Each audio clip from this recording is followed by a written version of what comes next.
चलो, तो use of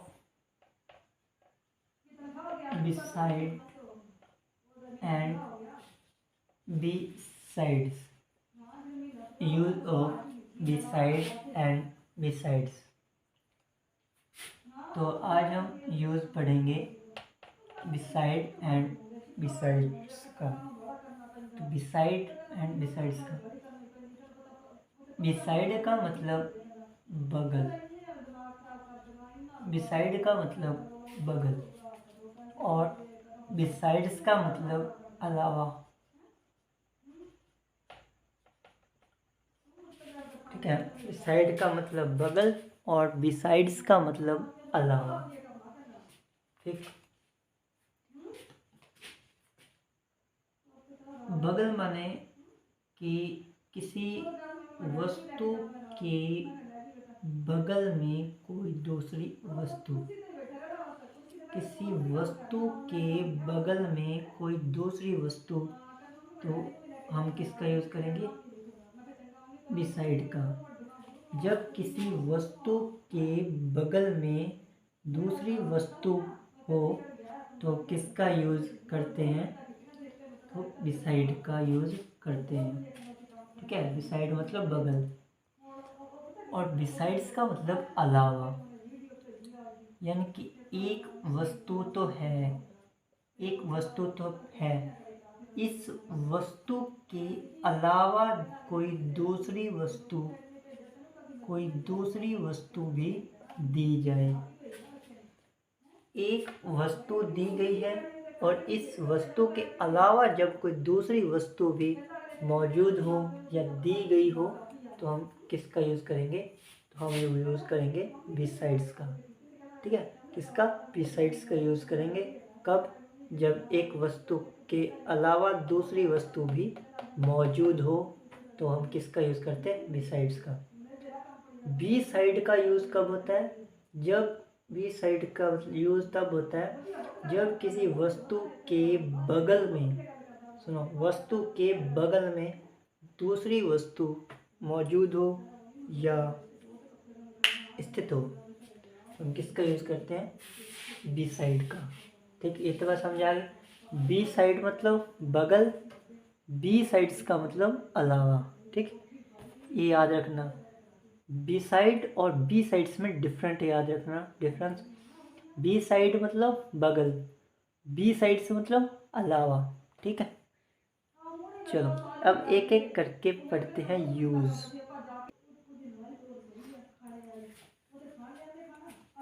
beside का मतलब क्या था?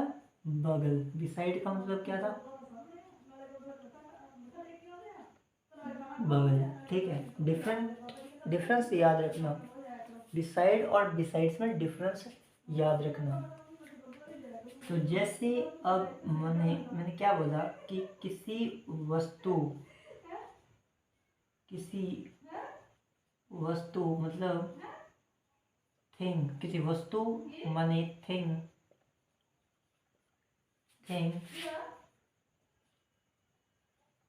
की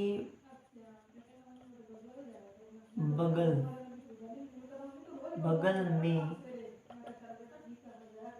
कोई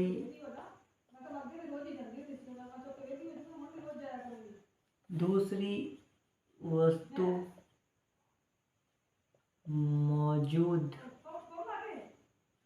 मौजूद हो। ठीक है, मौजूद हो। सुनो, जब किसी वस्तु यानी कि थिंग के बगल में, बिसाइड में कोई एनी अनदर थिंग, कोई दूसरी वस्तु मौजूद हो, तब हम किसका यूज करते हैं? बिसाइड का। ठीक है,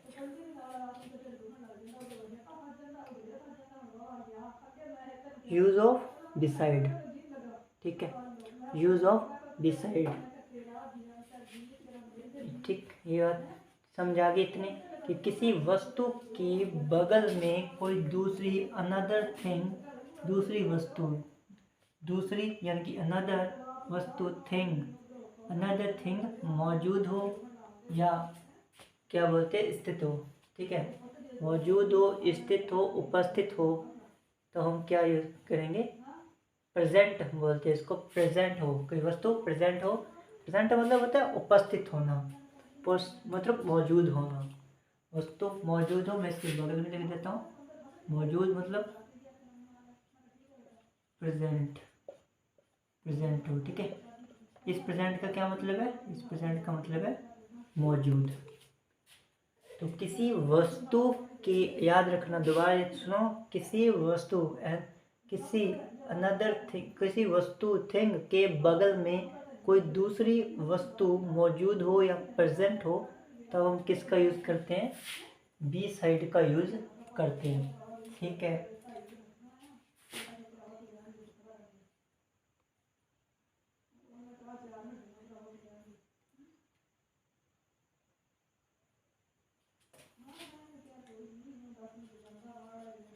when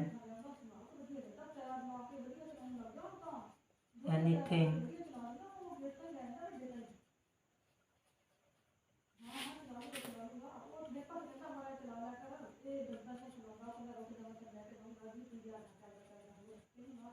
present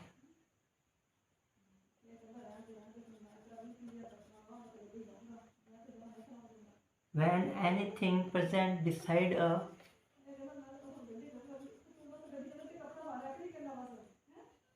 another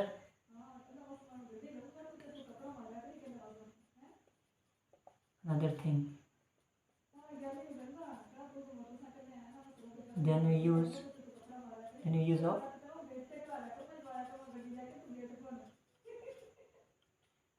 of beside, ठीक है।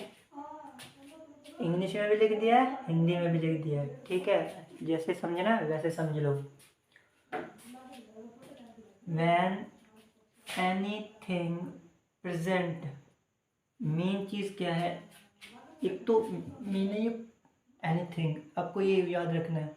एनीथिंग कोई वस्तु, प्रेजेंट हो, मौजूद, बिसाइड अलावा, अनदर किसी दूसरी, अनदर थिंग, थिंग यानी वस्तु, वस्तु के मतलब किसी एक वस्तु, किसी वस्तु है, किसी वस्तु के, किसी वस्तु के बगल में कोई दूसरी वस्तु जब मौजूद हो, तब हम क्या करेंगे, देन तब वी यूज, हम उपयोग करते हैं ऑफ, किसका, बिसाइड का।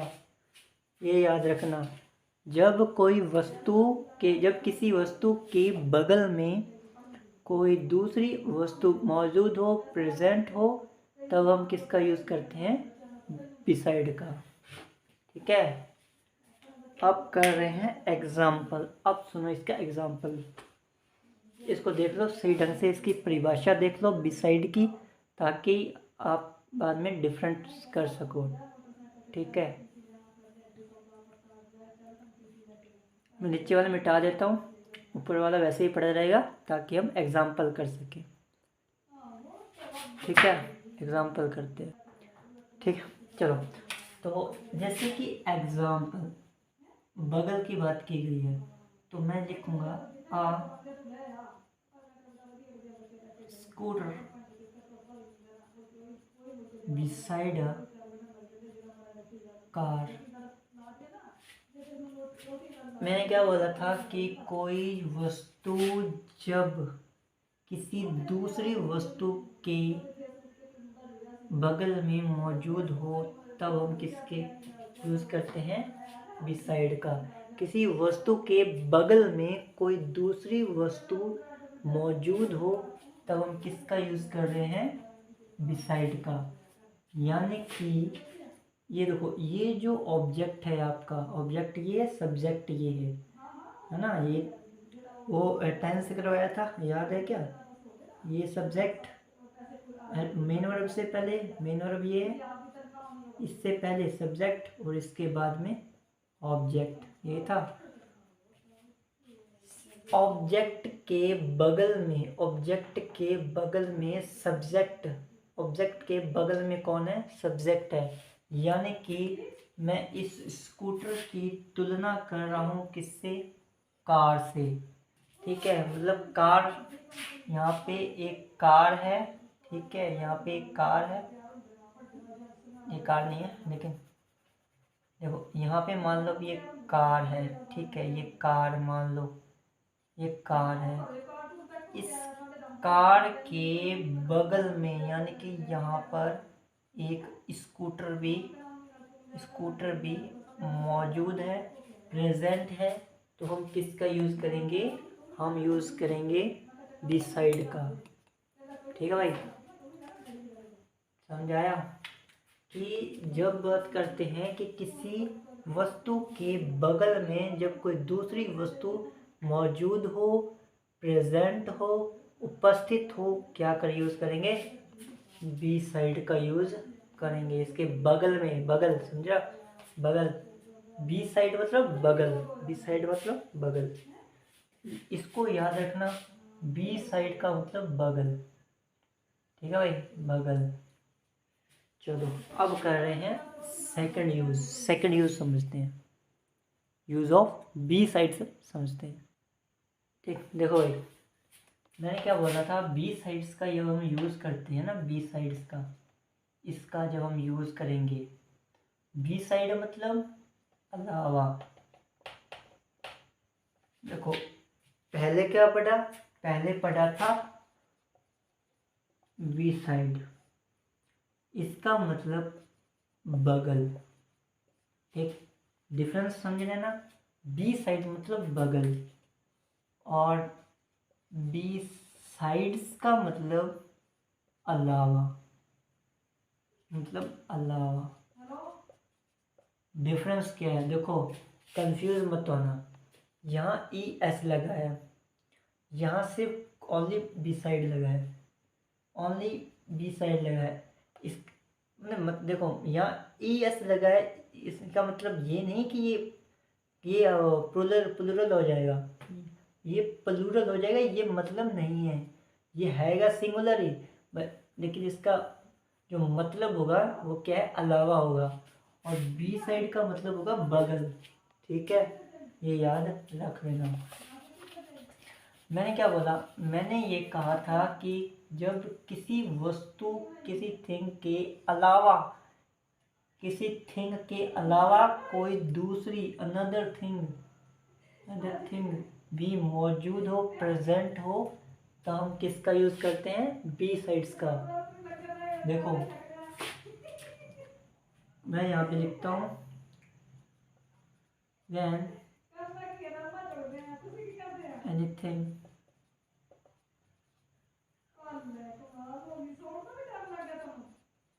present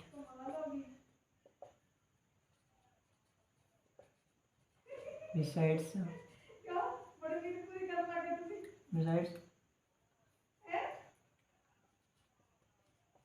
with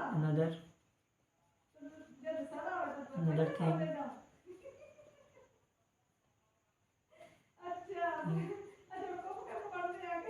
then we use of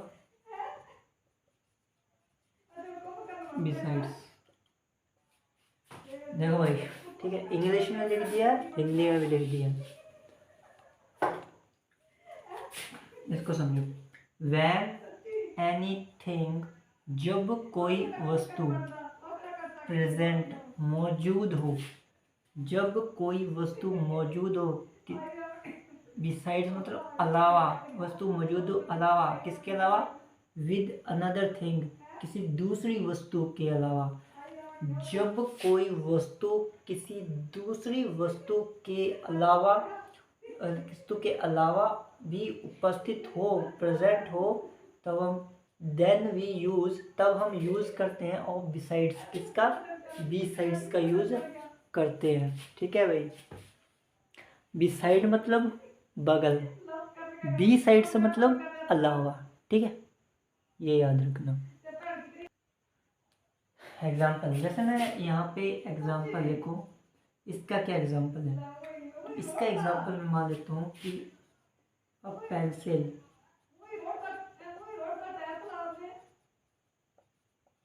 besides a pen. इससे क्या समझते हो तुम? इससे क्या समझते हो?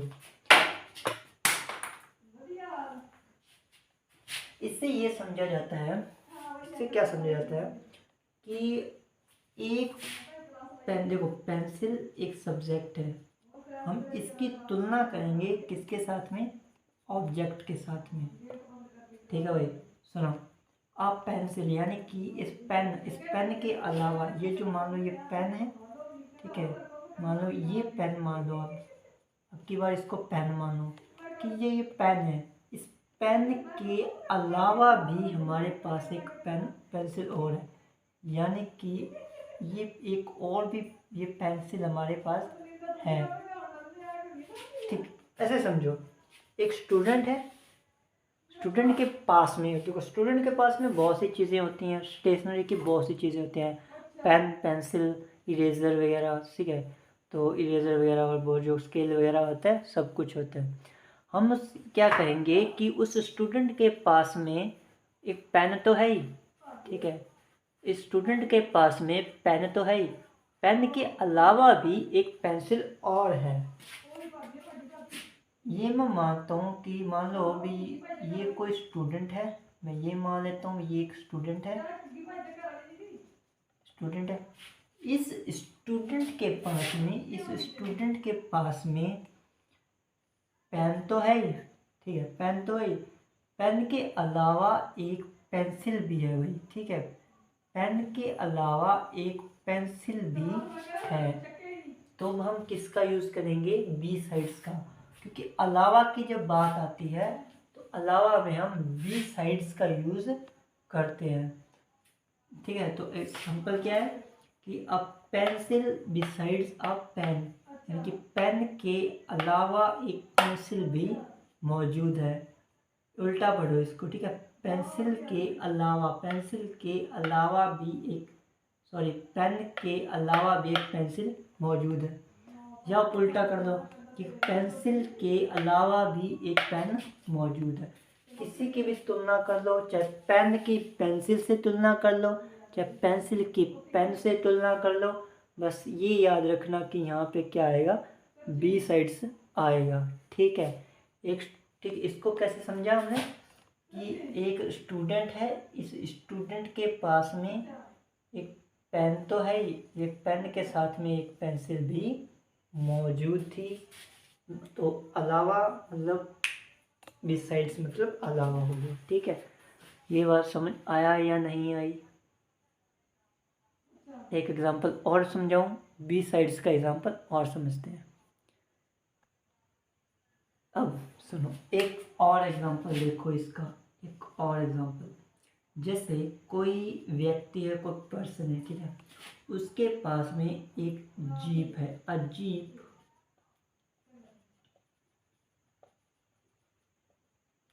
और जीप के साथ में एक है स्कूटर। ठीक है, इसको ऐसे समझो कि अ जीप, यानी कि जीप, अब बिसाइड्स अलावा है, किसके अलावा, एक स्कूटर के अलावा, कि अ जीप यानी कि जीप है, बिसाइड्स अलावा अ स्कूटर, स्कूटर के अलावा एक जीप भी है। किसी पर्सन की बात की जा रही है यहाँ पे किसी पर्सन की बात की जाएगी कि किसी पर्सन के पास, किसी व्यक्ति के पास में एक जीप है, और जीप के अलावा भी एक स्कूटर भी मौजूद है, एक स्कूटर भी दिया गया है इसको, कि आप ये मान लो भी इसकी पहले एक स्कूटर था, बाद में वो जीप ले आया। ठीक है, यानी कि अब उसके पास दो साधन है। ठीक है, अब उसके पास दो व्हीकल हो गए। ठीक है, एक तो जीप हो गई और एक स्कूटर हो गया। तो इससे ऐसे समझ लेना कि जीप यानी कि जीप के अलावा भी एक स्कूटर भी मौजूद था, जीप के अलावा भी एक स्कूटर भी क्या था, मौजूद था। तो यानी कि बी साइड्स का यूज़ क्या होता है, बी साइड्स का यूज़ तब होता है जब किसी वस्तु के अलावा कोई दूसरी वस्तु भी मौजूद हो। इसको याद रखना, ये मेन है। ठीक है, अलावा। ठीक है भाई, बी साइड्स का मतलब और बी साइड का मतलब समझ आ गया होगा। डिफरेंस इतना सा ही दोनों में, डिफरेंस क्या है दोनों में कि बी साइड का मतलब बगल और बी साइड्स का मतलब अलावा। ठीक है, ये बात याद रखना। बाकी डेफिनेशन सेम है, जहाँ अलावा और बी साइड का ही इसमें अंतर होगा। ठीक है, चलिए इतना ही था आज, तो और बाकी कल देखते हैं। ठीक, ओके, कल देखते हैं। Thanks for watching and practice करते रहना। ठीक।